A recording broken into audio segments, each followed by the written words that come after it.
Let's look at our little model we've got. Let's see, what I was wasting my breath saying earlier was Bowmark's face was just not looking sincere.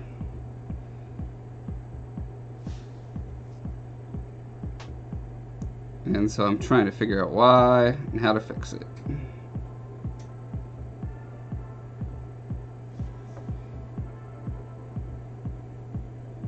Now on the sculpture that I did, the top of his eyelid is just very much an arc like this, and I kind of had it tapering down too much. I'm not sure why, it just kind of ended up that way. So hopefully this fixes it, we'll see. Also, let's see, I can get you guys higher so you can see over the camera better in theory.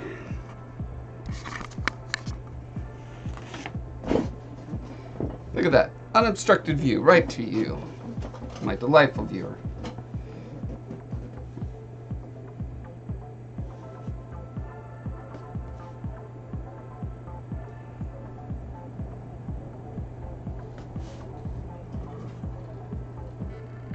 How's everyone doing today? On this fine Monday morning in England, the land of Ingalls.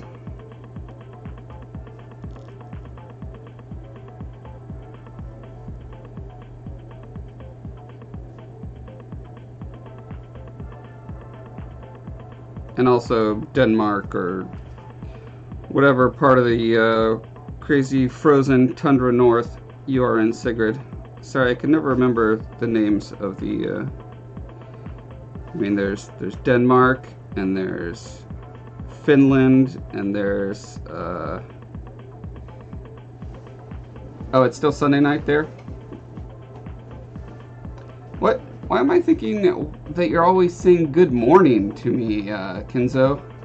Denmark. Okay, I was right the first time. Excellent. The Mark of the Danes.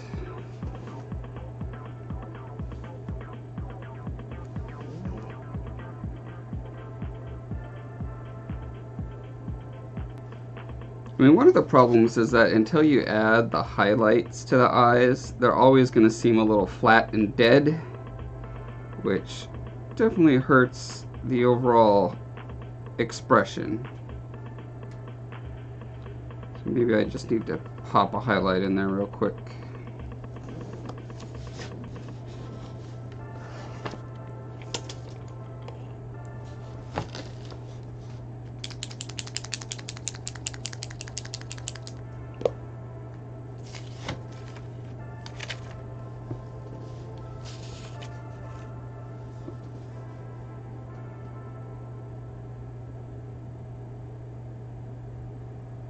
But preferably after I'm sure that I've got the angle of the eye correct.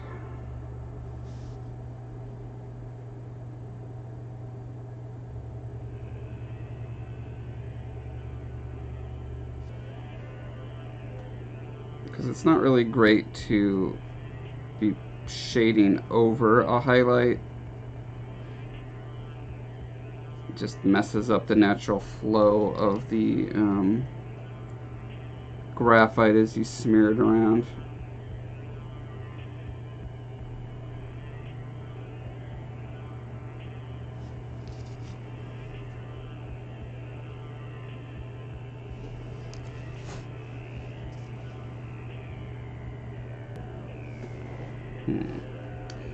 Now that pupil perceptually got too big.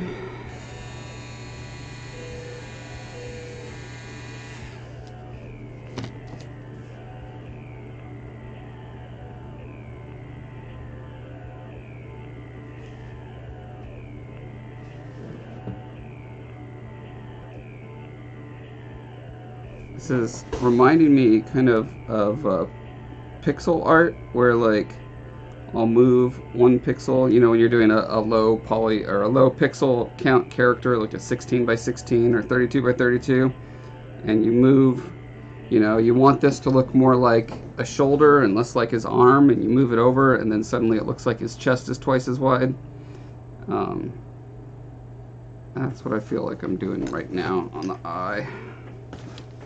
Like every time I move it, it's looking wrong in a different way.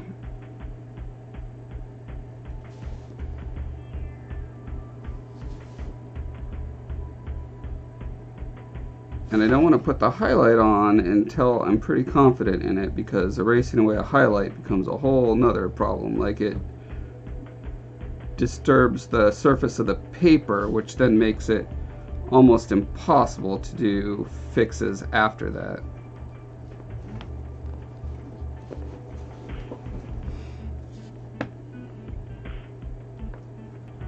This eye might be looking like it's shooting down like in that direction, and this one is more like this direction. And I gotta get them hopefully so they're lined up with his friend's eyes, which I imagine has something to do with the angle that's struck from the corner of the eye to the, you know, from the corners, and then where the pupil sits within that. I'm guessing, this is my theory, probably wrong.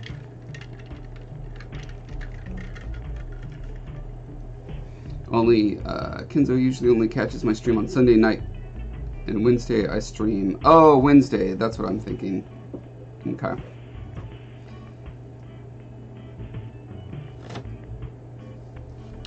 Hi, Aletha.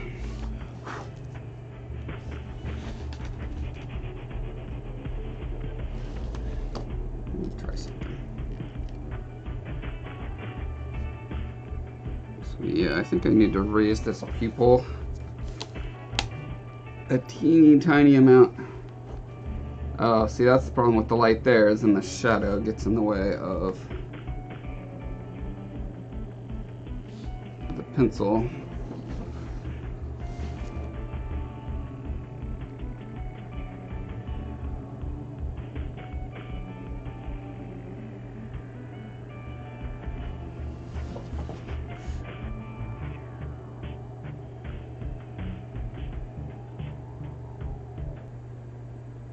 This part of the eyelid still looks like it's drooping to me.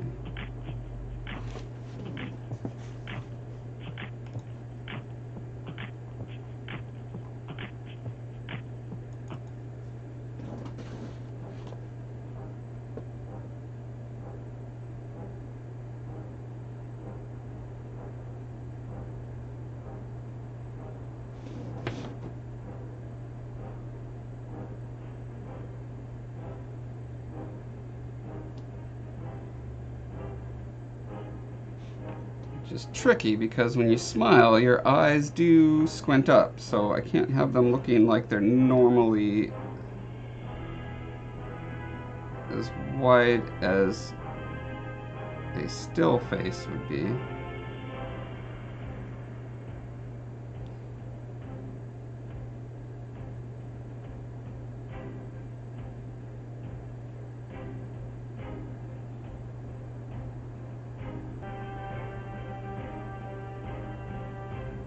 Although I guess he's not doing a huge smile. He's doing just a, like, I'm content right now smile. Yeah, don't worry. When the camera's upside down, I'm not actually upside down. It's just a trick of the camera.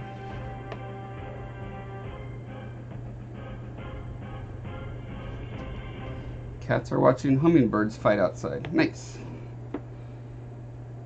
You gotta love it when tiny, cute little things get in epic, mortal battles.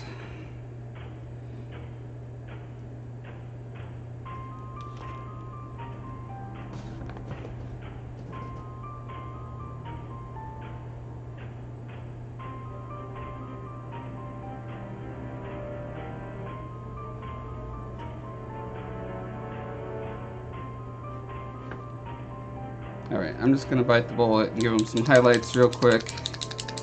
And maybe that will just suddenly change everything. Alright, good night, Sigrid. Thanks for stopping by.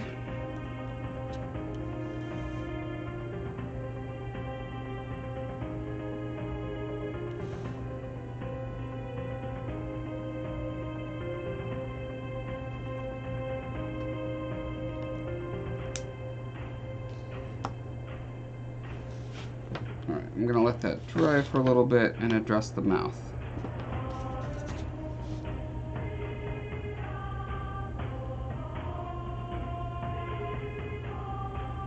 That's tricky. So in my sculpture, this might be bulging a little too high up. So let's see if I can. Moving that down a bit will help.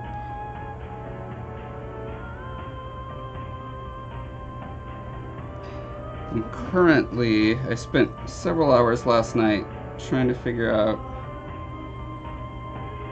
how to just take a computer render of my zebra sculpture and get it to look close enough to my sketches that I won't need to go through this process of transferring and sketching over it.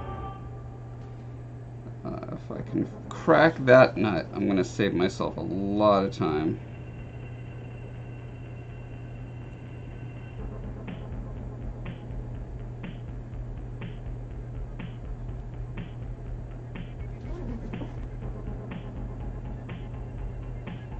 The other alternative is I just commit to sculpting everything in ZBrush and rendering it out. But since I currently have hundreds of illustrations, that would probably mean a lot of redoing. That's not something I have time for. April 1st, the book comes out. So it's just not going to be perfect. I have to accept that.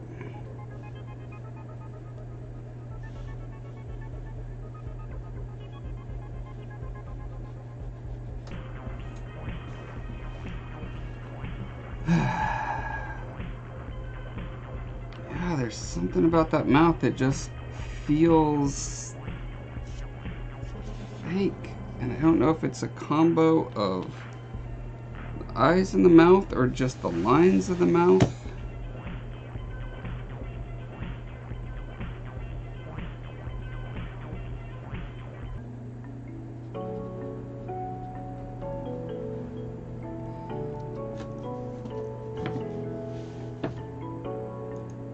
Alright, I'm going to take a quick break to read off the latest subs we have. Here we go.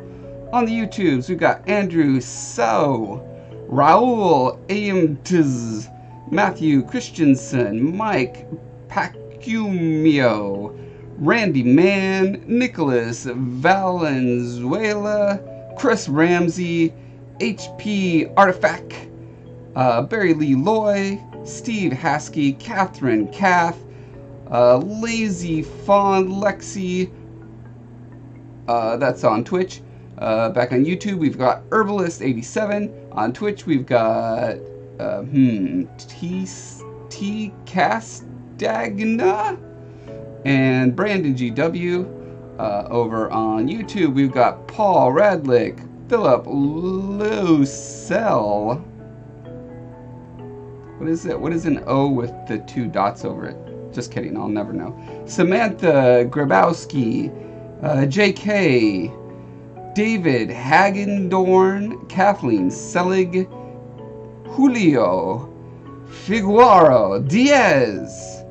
I don't know why I always actually try to legitimately pronounce the Spanish names, but for some reason they're just more fun to try to pronounce. Rob Vink, Dane 13L, or Dan 13L, Wake Musical Arm, either Musical Arm or Music Alarm, we'll never know. On Twitch we got Sweet Tooth 81. Hey Sweet Tooth, I was checking out his channel the other night. It's pretty fun, you guys should check it out. And Abby X. Okay. Now maybe I will have figured out what I need to do. Nope. Although for some reason looking at it now it looks better to me. It's one of those things where it just like you get too close to a project and you can't tell when actual progress is being made or not. always reminds me of a thing from a couple years ago. One of the art directors or something from the movie Benjamin Button got on a stage. This was shortly before the movie came out. It was like, we did it, you guys. We did it. We solved the uncanny valley. We made the perfect CG human that no one will ever be able to tell is CG. We solved it. Congratulations, us. And then, you know, you look at the footage and you're like, no, I'm sorry, that's still clearly a CG person. But yeah, that's what can happen when you're just staring at a thing, tweaking and tweaking and tweaking for months, for hours. Well, it starts with minutes. Let me see if I can remember the order. Minutes, hours, weeks, months, years. In the case of Benjamin Button, I'm sure. And at some point, your brain just hits this point where it's like, hey, all right, fine, you did it. You can stop now. You did it. And I think that collectively probably happened to a lot of people at whatever the studio was that did Benjamin Button. Or at least enough of them. Or only that one guy was fooled and no one was brave enough to tell him, no, I'm sorry, we still haven't quite got it yet, because, you know, he could have fired them or got upset or whatever. But anyway, I always think of that when I'm endlessly iterating on the same thing over and over again. So I think my solution for now is just put this aside for now, work on something else, and then when I come back to it, I'll see something obvious. Yeah, let me just finish this hair real quick. Benjamin Button was a fun movie, though.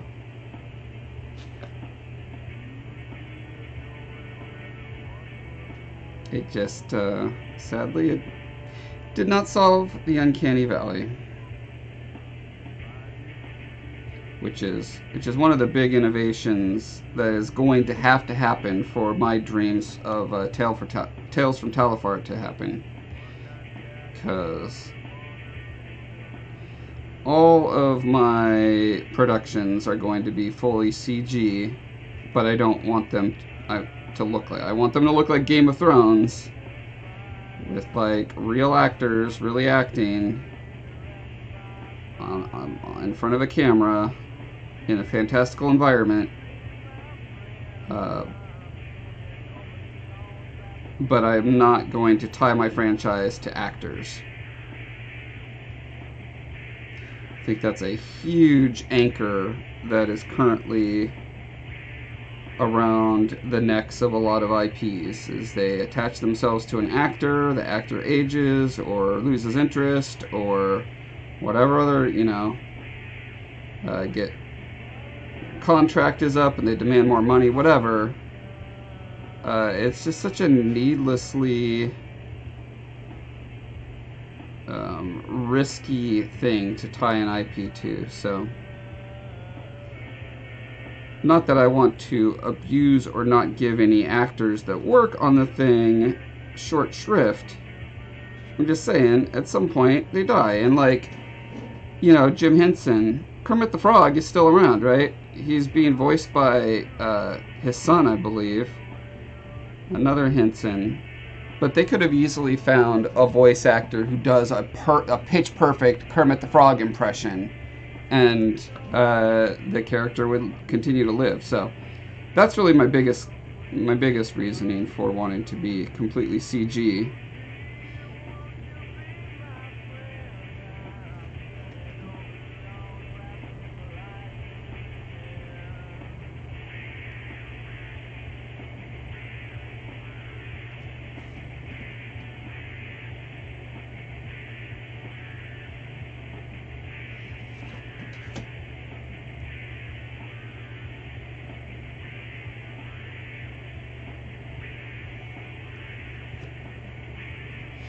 Alright.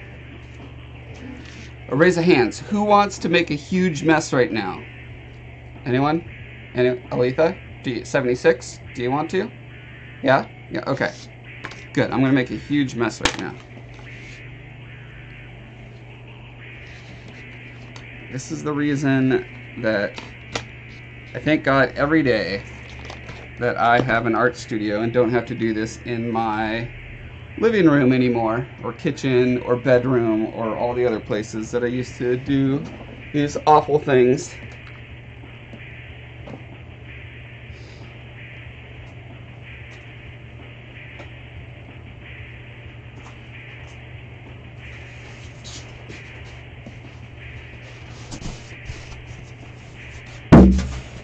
Boom. Oh, you know what? Actually, I'm going to take a quick break. I need some caffeine before I start doing mega destruction, so I'll be right back. Thanks for the permission, 76, Aletha, and Kenzo. Okay, so first things first.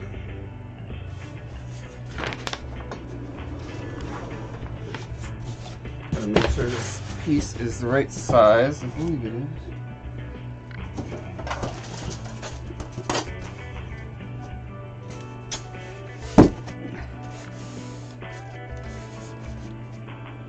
It's not. I know I cut 2 of this size piece. Question. And where would I put them? Not over here.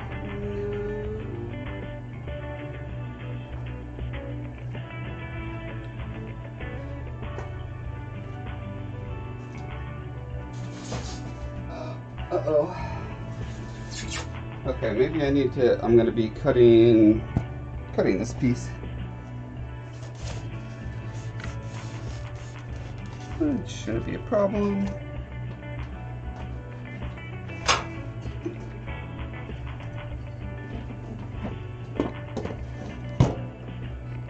Put you guys back here to get a bigger bird's eye view of what's going on.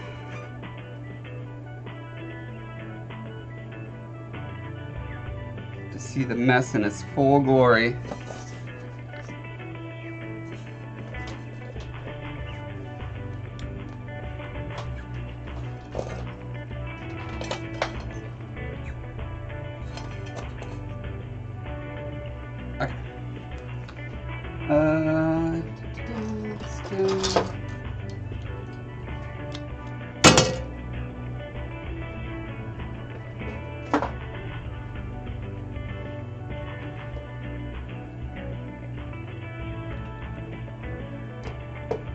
Hellboy Monster Clay.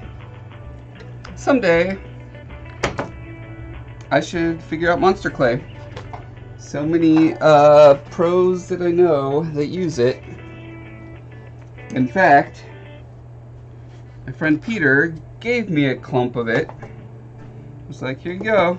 You should do something with it. And I was like, okay. And then I never did. Okay, so I believe this is 29 by 38.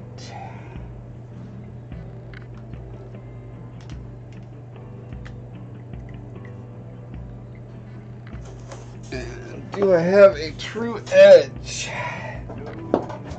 This, pretty sure this is a true edge. This is not a true edge. Okay, so from here,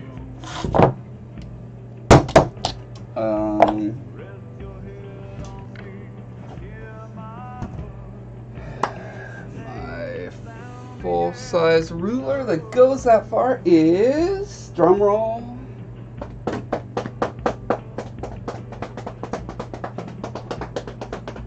here.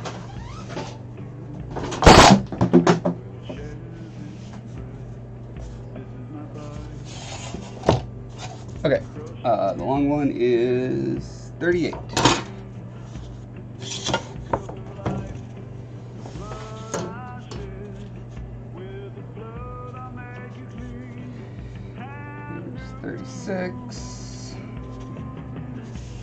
It's annoying that it doesn't, puts the Artist Loft logo at the end instead of continuing all the way to 38.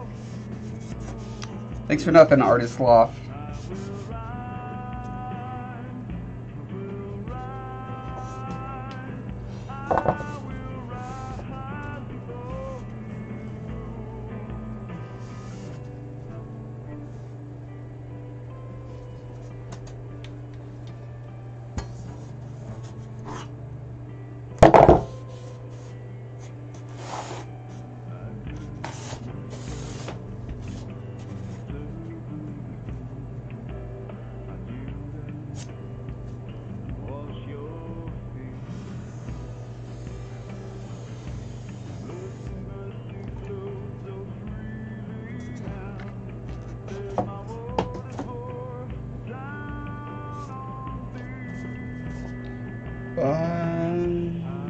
29.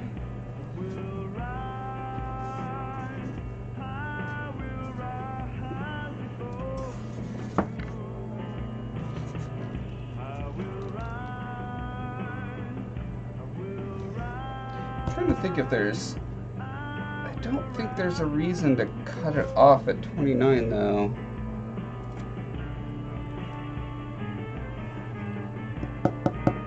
Because, let me refer to my diagram real quick.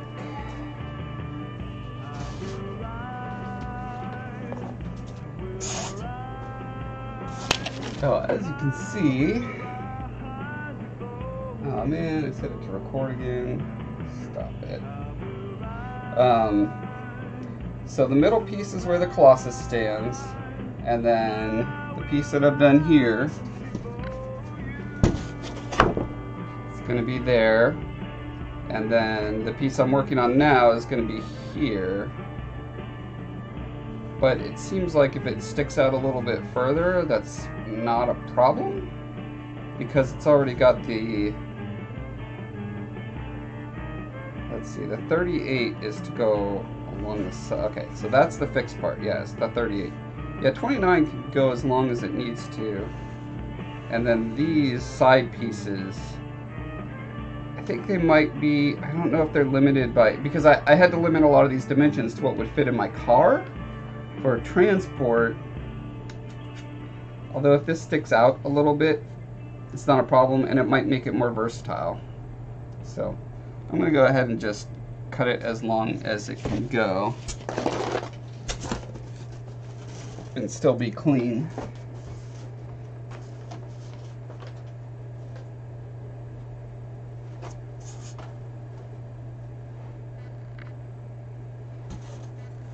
Which looks like it's going to be about 32.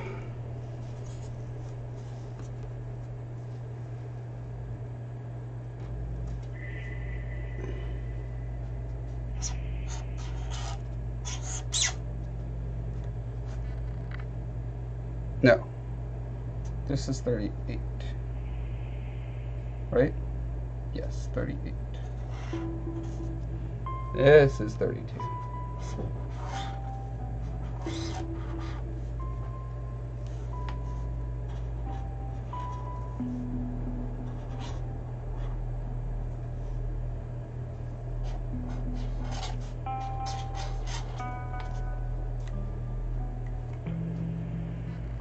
I feel like you, let me address you in the proper. I feel like you, Kenzo, sent me a picture of your Hellboy bust in progress. Do you have any more recent progress pics that we can share with the rest of the class?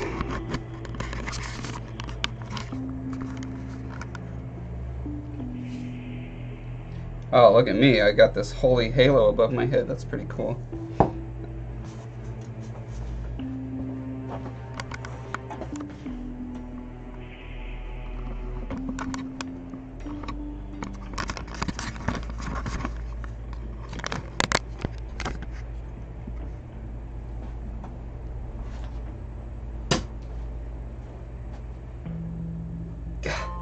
I'll figure this out.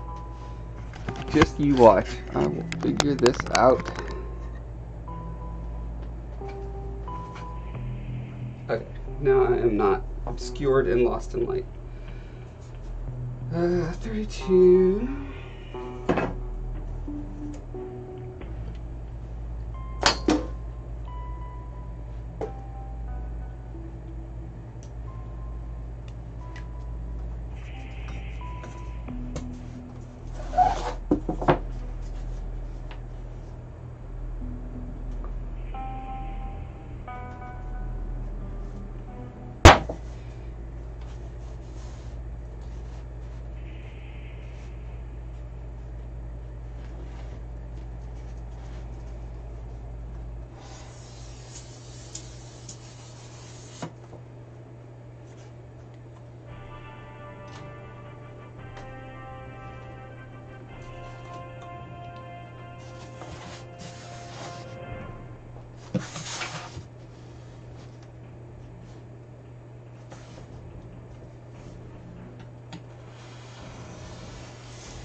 Cool, I'll check that pick out in a sec, Kenzo.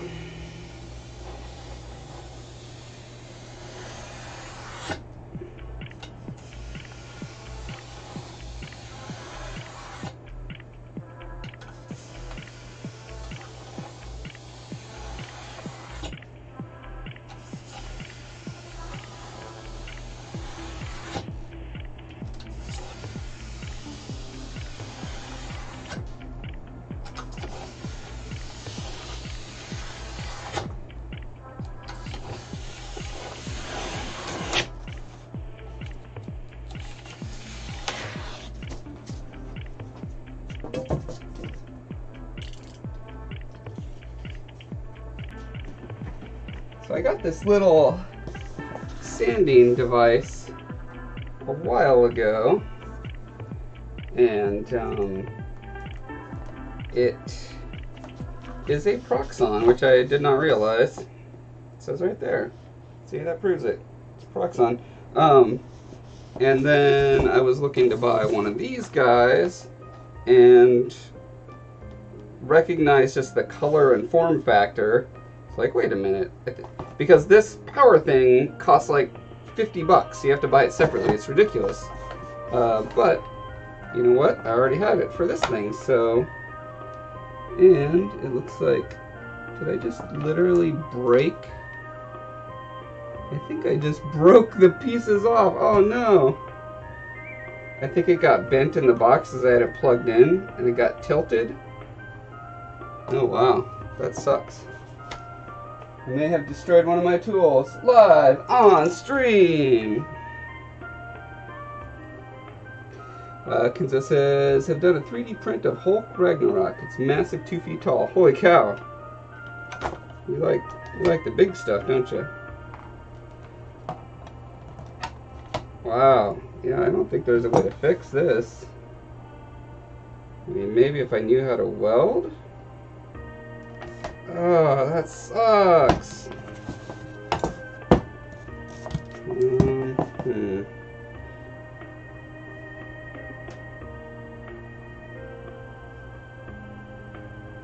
This was such a cool little tool, too.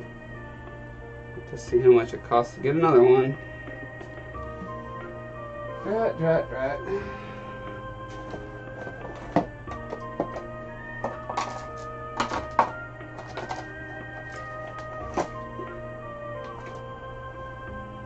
In the meantime, I saved all this money by using the same base for mine. We'll see.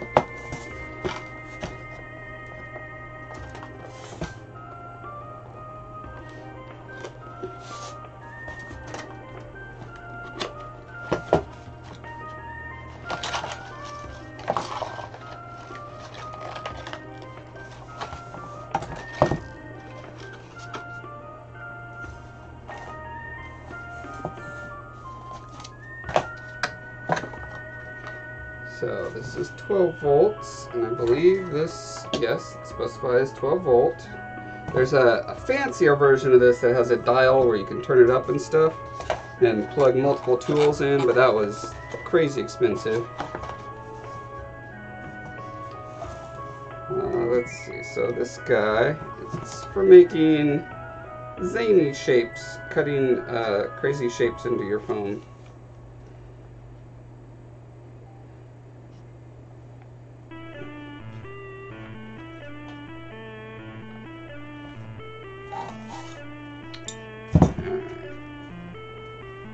I think it's pretty straightforward.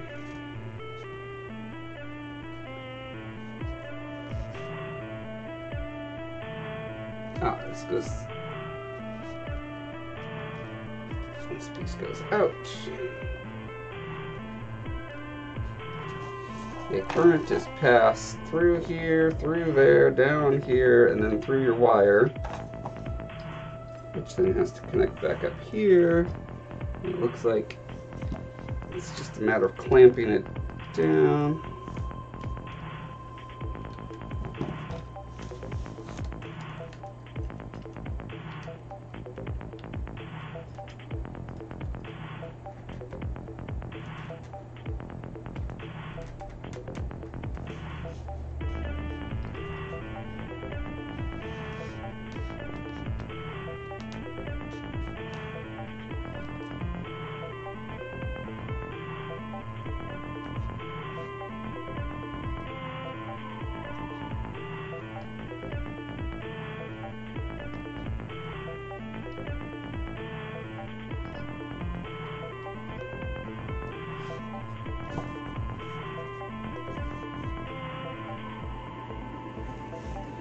So this can be pushed in and out as needed.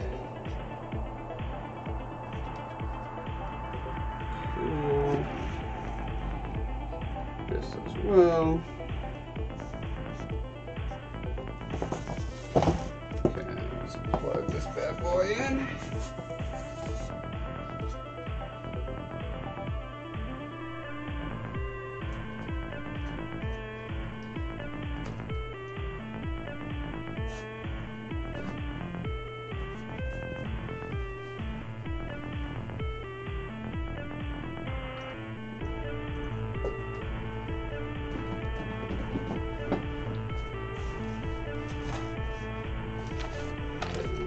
Double check. Binding gluten schratten for tumor cut.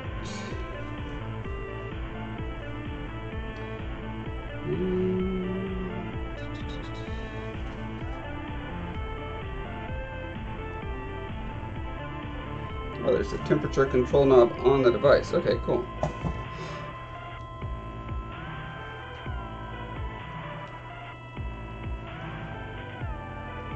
Alright. Looks pretty straightforward.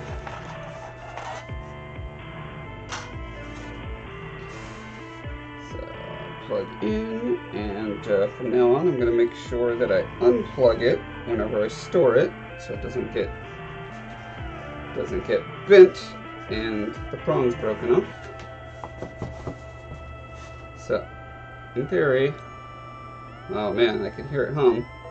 Let's see. I don't know if it takes a little while to go. Let's turn it up.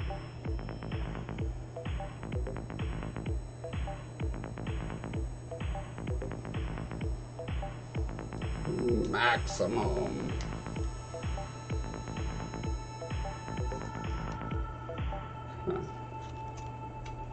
It's cool. Nope, still hot to the touch. So bending it. I'm assuming there's no current passing through while this is not pressed down, but that is an assumption.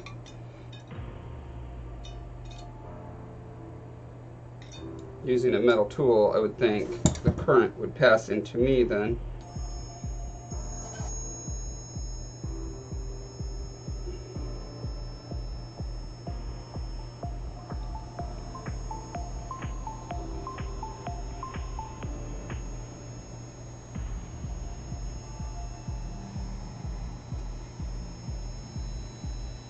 Still probably faster to use a knife for this sort of thing. But I'm going for an uneven surface on here anyway, so I'm just testing it out here.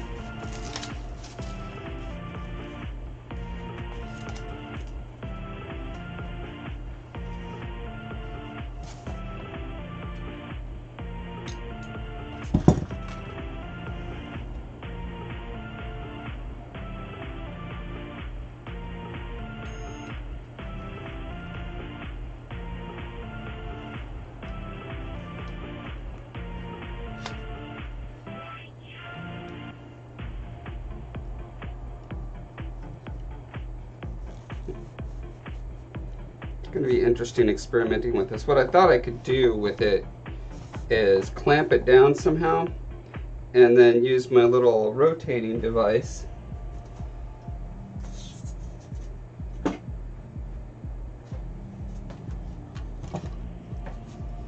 this little jig that I built.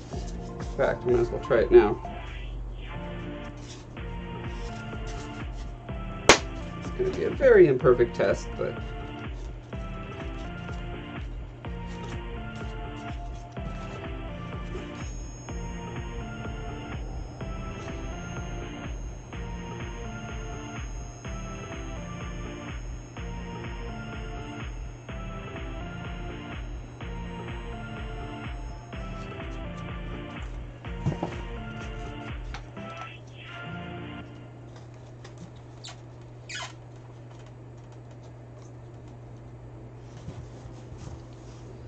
so make some kind of interesting shape for a column.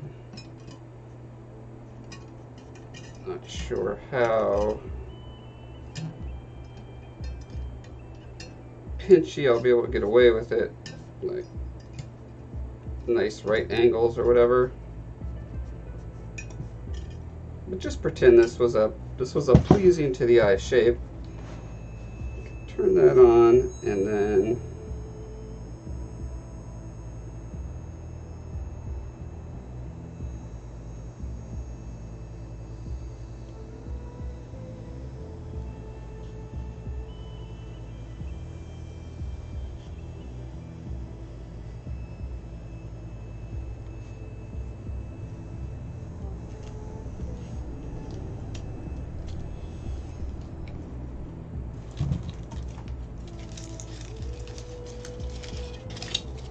make columns like that. Beautiful, beautiful columns that look exactly like that. Not really, but something like that.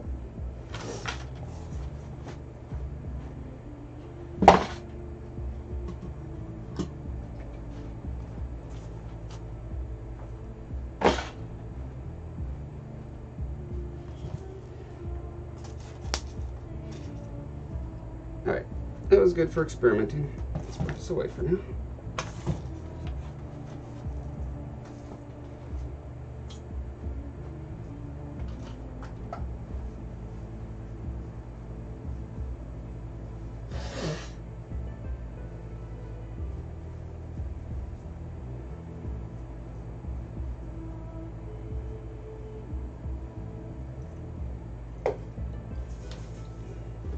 So, ideally what I'm going to have to make an uneven surface, which I did on this, but this is my first piece, and admittedly I did it sloppy and fast just to see how sloppy and fast I could get away with, so you can clearly see the different sections as they were put down, right? And that is not ideal. So there's a couple ways to deal with that. I want to have slight undulations in the terrain, which you can kind of see here, but they actually, I don't know, they don't look great when you can see the patches as they were applied. If you couldn't see the patches as they applied, I think it would be okay. This is my theory, and this is what we're going to find out now.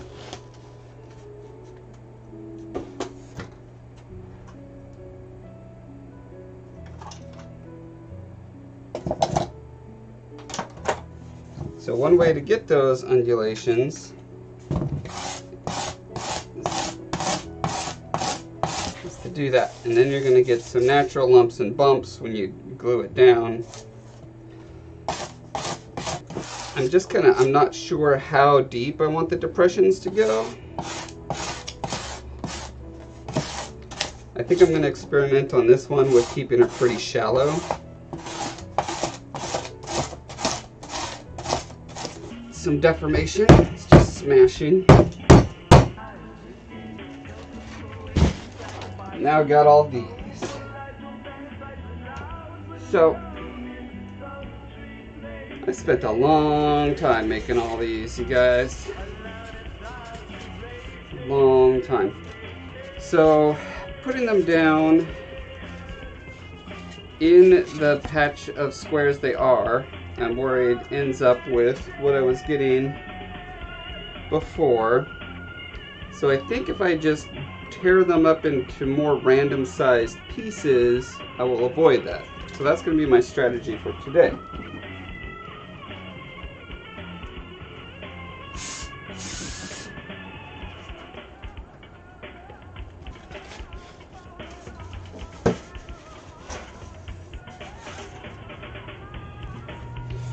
So one way to do this, the way I did it before was I put down a layer of my mixture, which is Mod Podge with black latex paint tint in it, and it works great, but this is like $30 a jug, so I'd love a cheaper way to do it. There is foam, which I forgot to get last time I was at the store. Okay, so there's foam caulking that you can use. Here's the thing, like, I really like the ability to have it, like, broken through to the bottom layer. Like, these are where I was imagining footsteps. You know, the Colossus stepped down and smashed the ground, right? So I don't want a ton of that, except just behind him. But, having these little places where it's just, you know, broken down to the surface is really cool. But I'm probably overthinking it. I don't need to coat everything just to do that. I can have the broken parts with blue underneath and just make sure I fill it with enough black in that area that it's not a problem. If it's black to begin with, it's super easy because you break through and it's nice and blacked out. Okay, so I have several different types of glue. The first, I'm gonna try to use the least expensive one right now, which is my Gorilla Glue. My Gorilla Wood Glue.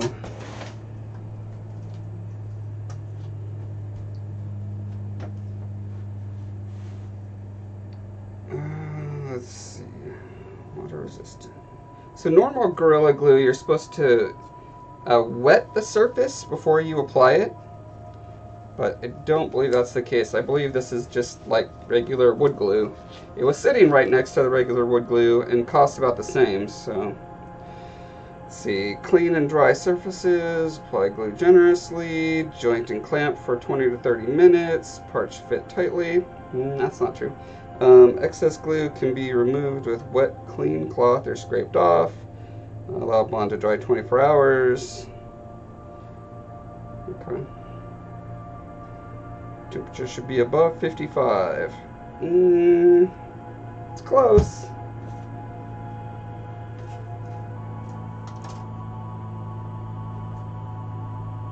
Okay, so I'm going to need something that I could weigh down a lot of this with.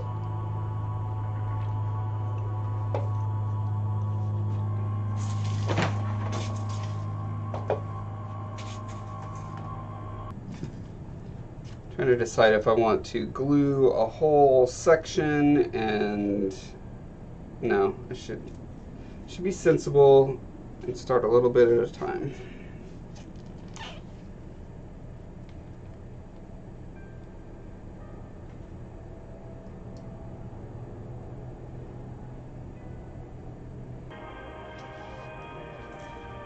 My concern with wood glue is I thought it needs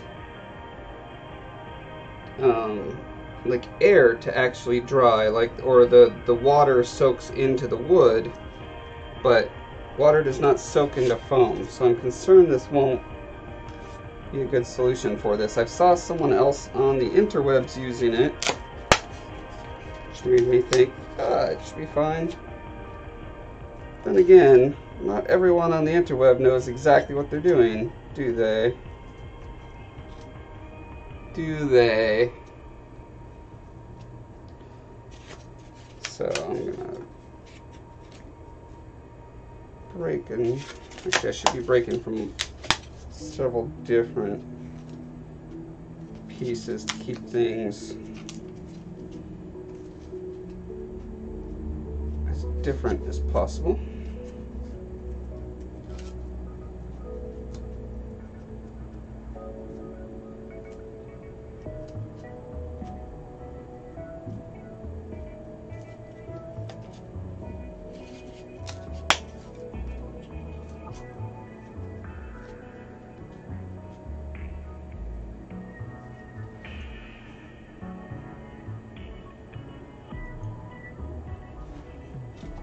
Should also probably be doing this where you can actually see it.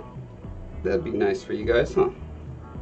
Nice little treat. I thought I'd bring y'all on the stream, is the ability to see what I'm doing.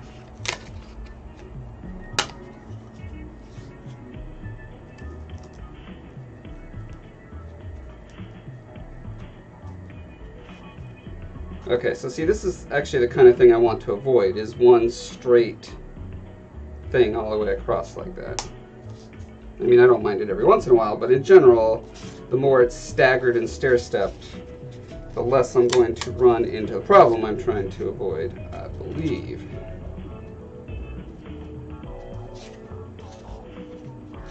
So since this is 3 tall, I'm going to do a 2 tall one next to it.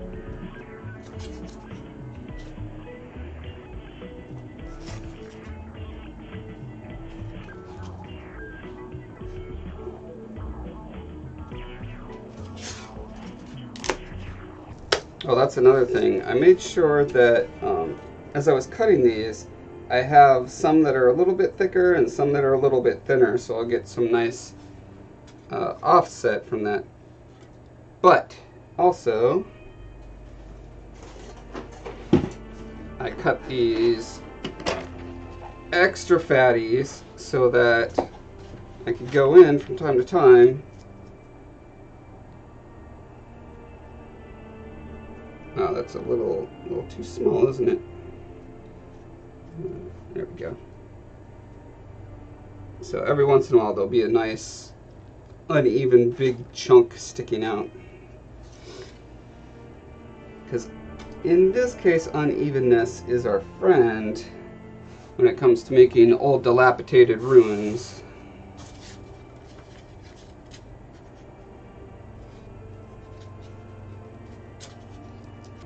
I guess I might as well just finish this strip here.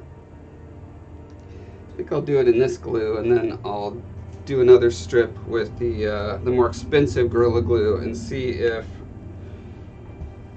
they have pros and cons after all is said and done.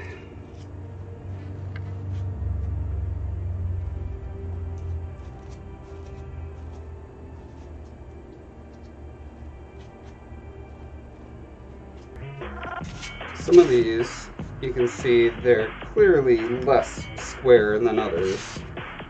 And some of the times I didn't realize my wire was a little off caliber, and so I ended up with a lot of these ones that are kind of a little too rectangular.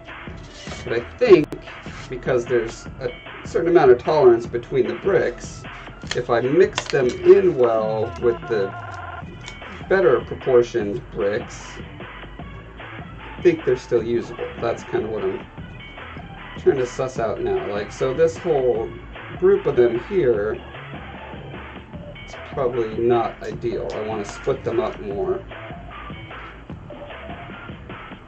Even just rotating them would be solve part of the problem.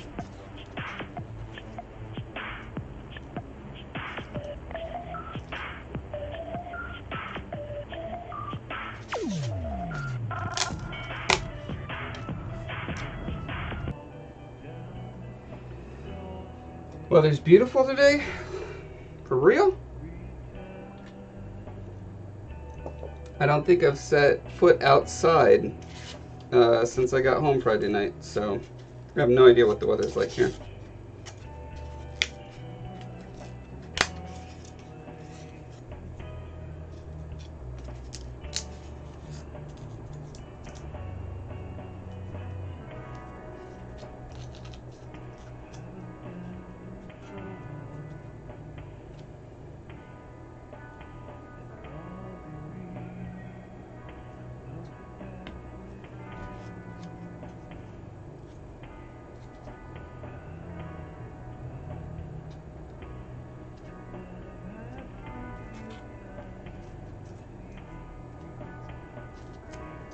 Okay. So, got a row, which I think looks pretty good. It's got a few convolutions and weird angles at places, but it's not one like 8 by 8 weird angle. That's the important part.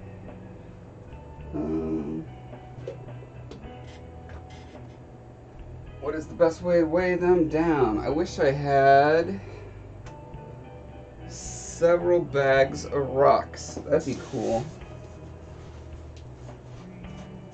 In the meantime, I'll just use whatever happens to be sitting around.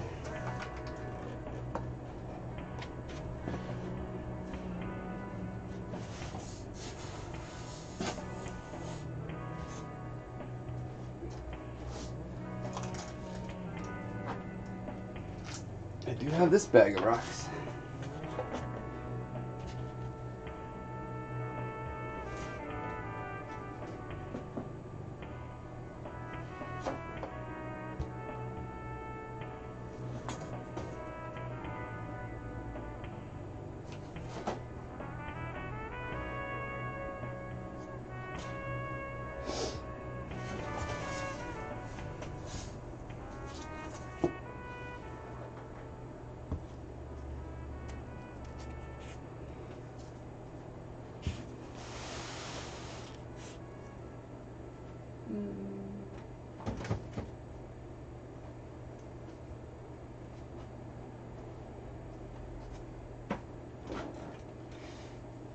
You have the windows and sliding doors open. It's torturing the cats since the screens keep them from going outside. I approve of torturing cats. I'm just kidding. Please don't torture cats, anyone. Okay. Let us do row number 2.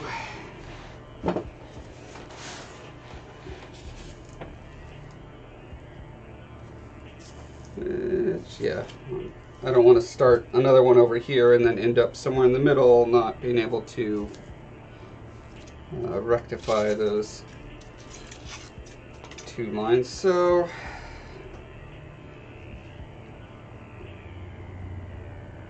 let me double check. This is how I think. 3 easy steps. Lightly dampen one surface with water.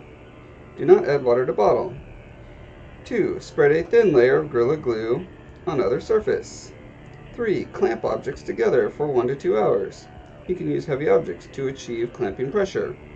Bond line improves with better clamping. Full cure in 24 hours.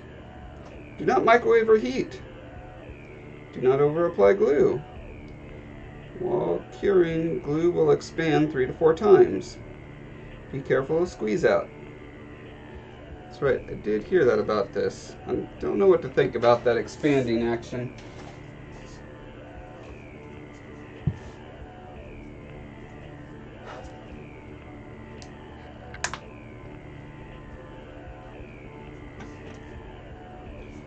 Okay, so I guess I don't need to dampen both sides, do I? I just need to have the glue be damp. So I'm wondering, does it make sense to lay down, like I did with the white glue, lay it all down.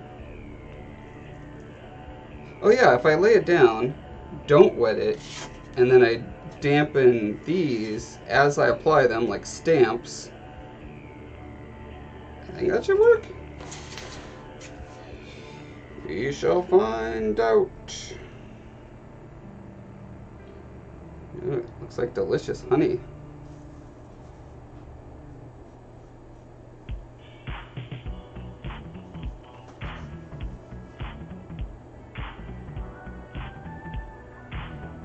They didn't say anywhere that you can't eat it, so I might want to try eating this because it looks really good.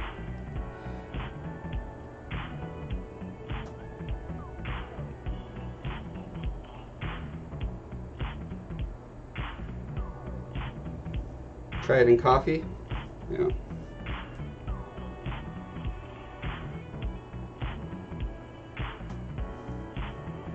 I might turn into a gorilla, but I'm not far off from that anyway, so.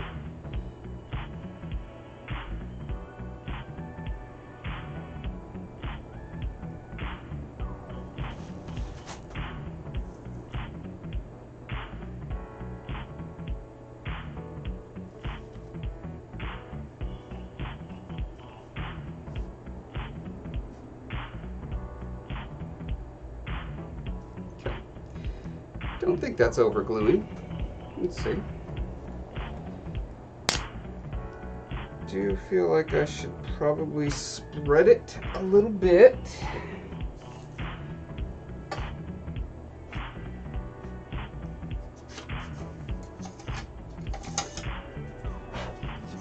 Good spreader.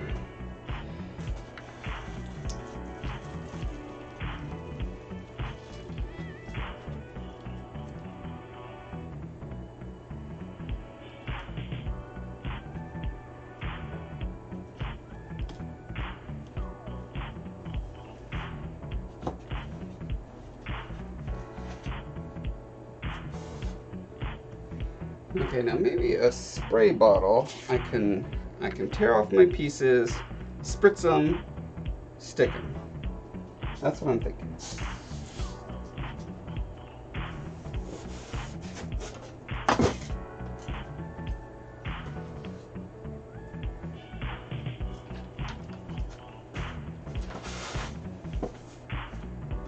I just want to make sure that I don't spray near here and accidentally activate the glue. Just lick the board. Yeah, that could work too.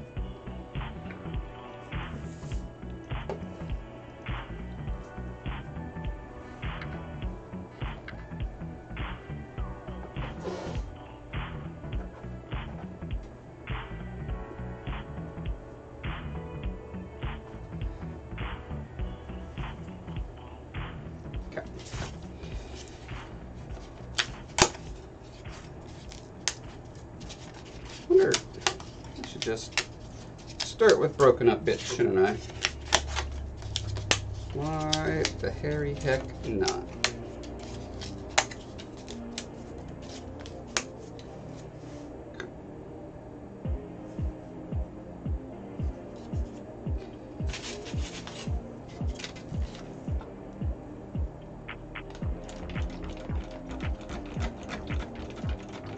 Come on.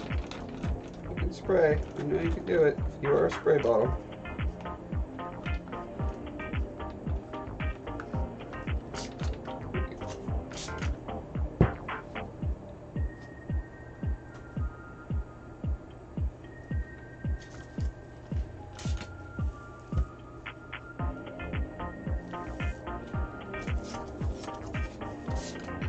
My biggest concern is not being able to reposition these as I go.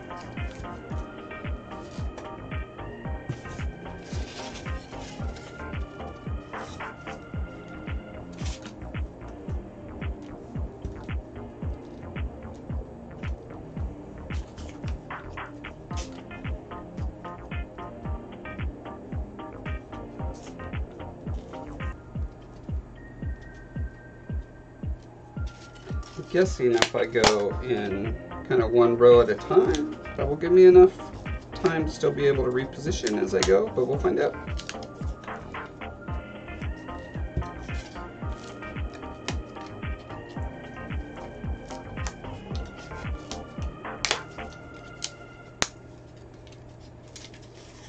All right, demo, bye. Thanks for stopping by.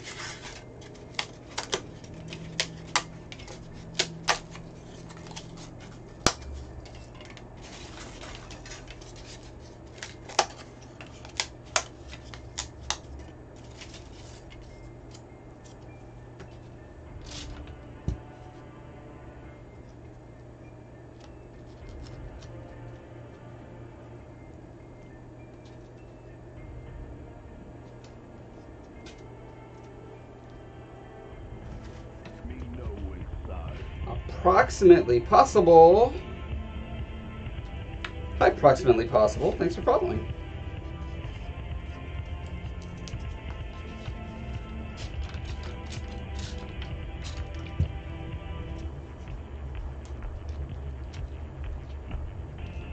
Is that like, are those the missions that Tom Cruise gets when he's like, wants a vacation?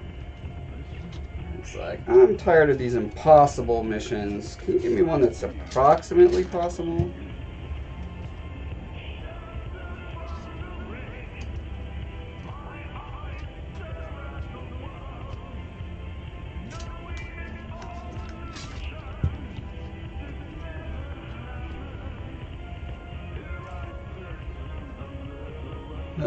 Pumpkin is going to be in a kitty contest starting on the 20th of a cat, their author pets funsies thing.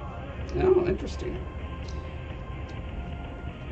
sadly, I have not been able to get this computer to show stuff on the monitor, so I cannot show it to other people.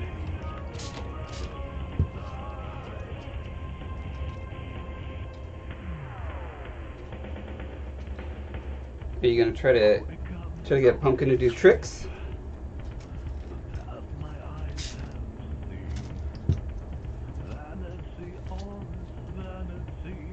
See if you could get him to co-author a book.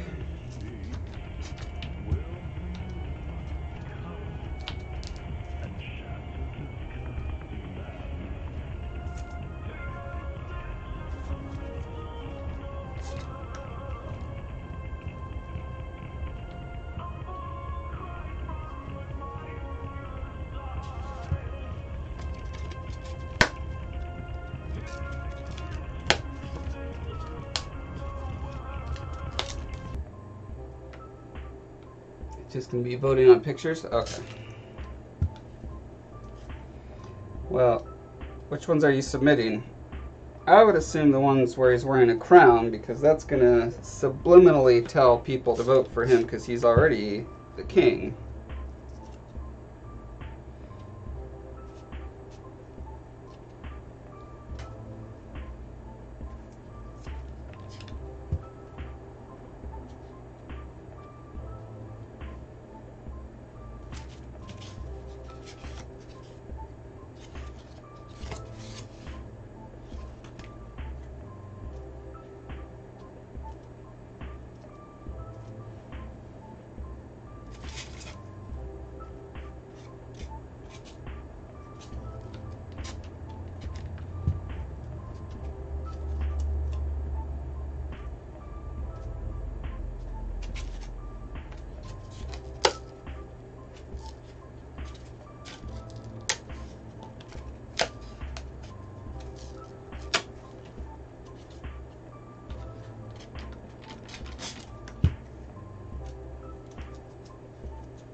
So I'm getting a bit of a angle tilt.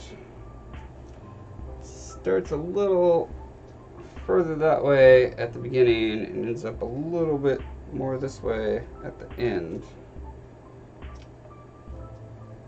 Can I just kind of subtly nudge it to not do that? Maybe.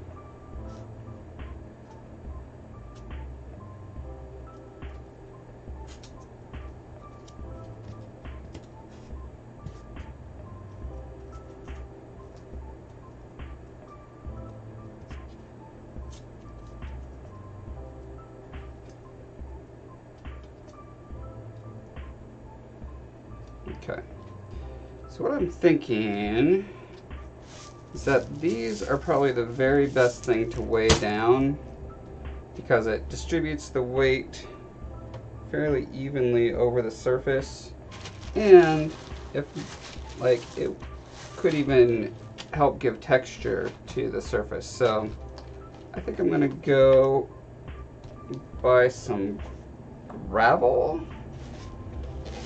at Home Depot. Is that what I want? I feel like I want gravel.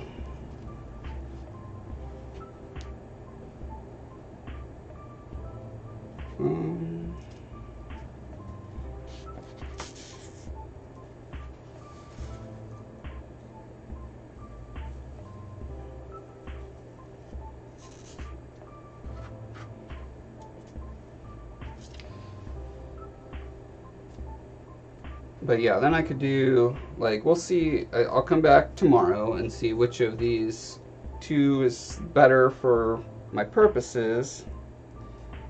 And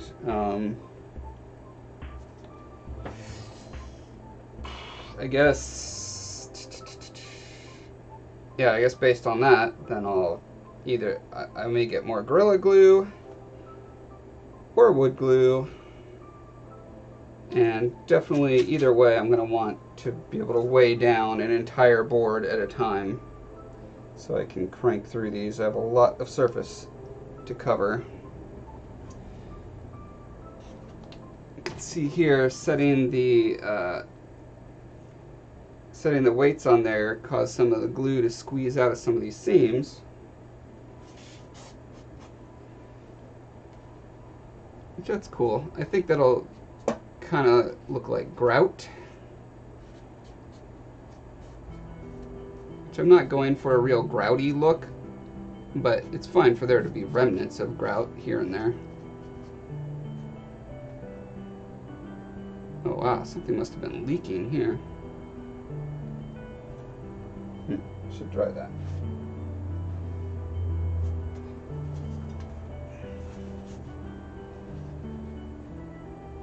What was sitting? Is this leaking? Maybe this is leaking. Well, sure enough.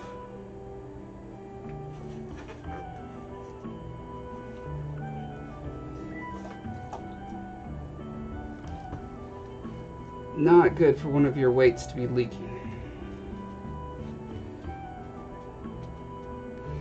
I'm also not sure if I'm going to be doing all the texture work after I put them on. Like right now these are all quite blank. They're not, you know, covered in all sorts of interesting textures like so.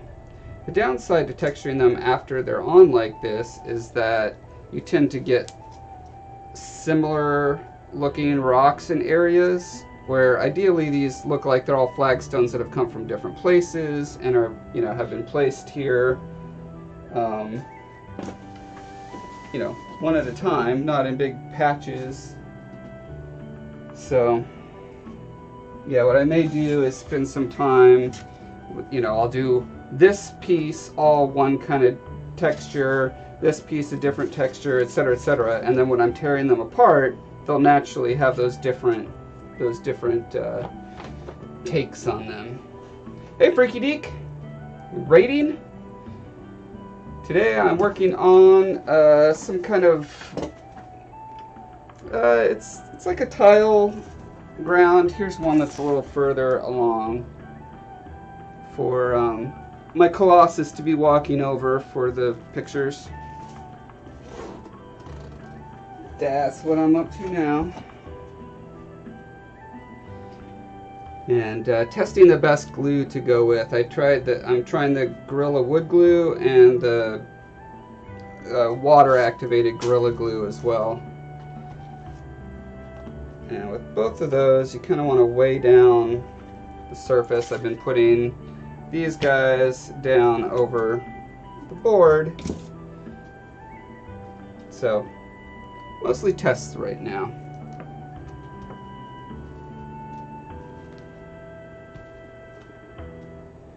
And trying to figure out what I have in my garage that I can weigh this down with.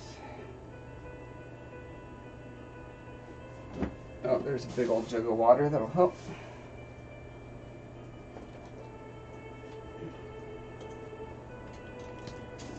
Like, oh, never mind. This jug is also leaking profusely all of a sudden.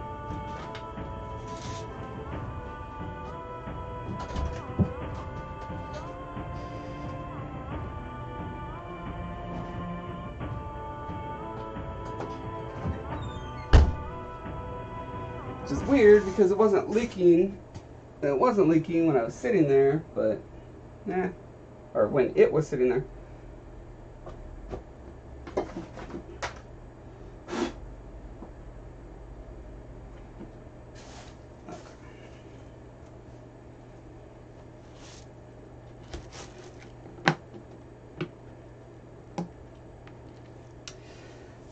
Yeah, I finished the Colossus.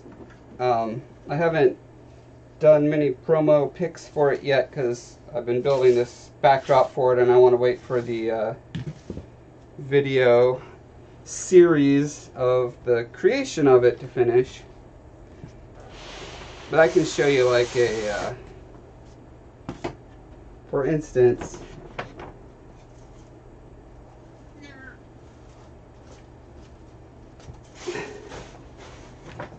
there's the legs.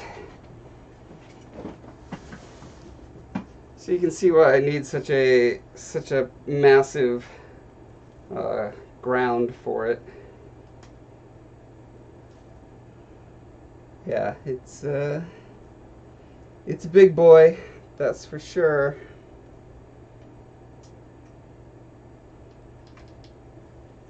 So those areas on the ground that were all broken up is because where his feet meet the ground on the platform that it's built for, it's all busted up. So I wanted like where he's walking from to also be broken in that way. Yeah, a lot of detail in there. I spent 4.5 years working on this guy, so all that crazy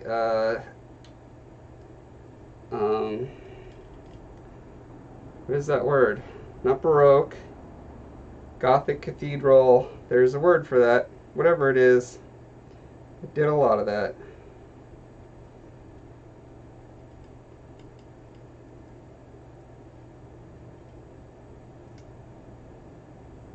Yeah. Anyways, about to wrap it up. So, 4.5 stars. Thanks. Hopefully someday I will achieve that coveted 5th star.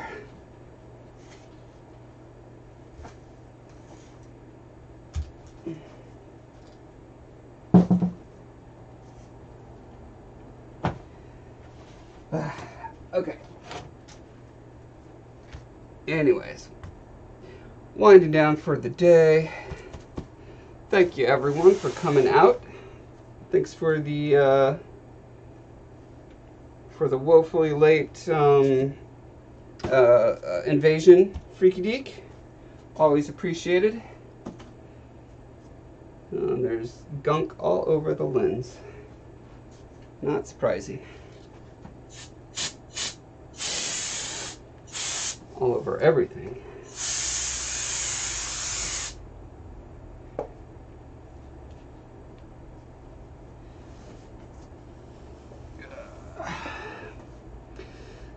Freaky Deek says, that is my true passion. I've been working on my statue since November.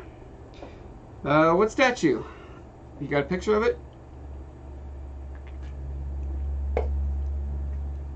Not that I could show people because I can't figure out how to make my monitor show up as a source in this darn program.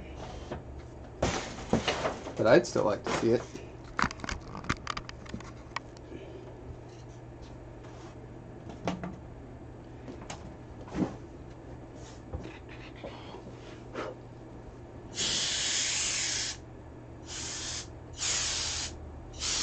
Foam everywhere.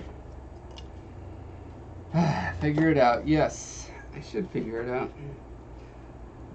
So, the screen says display 0 2080, and I click it and I say done. And does anything happen when it's visible? Nay. I say nay. Nothing happens. I see nothing. I wonder if it's maybe like off the side of the screen or something. What is this? The Nemesis of Resident Evil 3. 35-inch height. Holy moly. That's a big bazooka you're going to have to build. Almost life-size. Let's see. Oh, he's not holding a bazooka. He's just doing his shooty, tentacle-y thing. Nice. And that's pretty epic. Pretty epic. Alright, well, I'll add that to my to-do list to figure out before my next live stream. Why can't I show stuff on my screen? In the meantime, check out my posts on Patreon. Look up Josh Foreman on Patreon. Oh, I moved the text box around.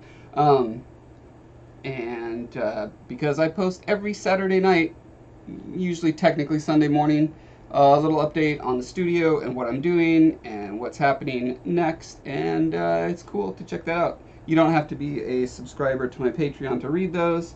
It's just there for your edification. So anyway, I'll sign off now.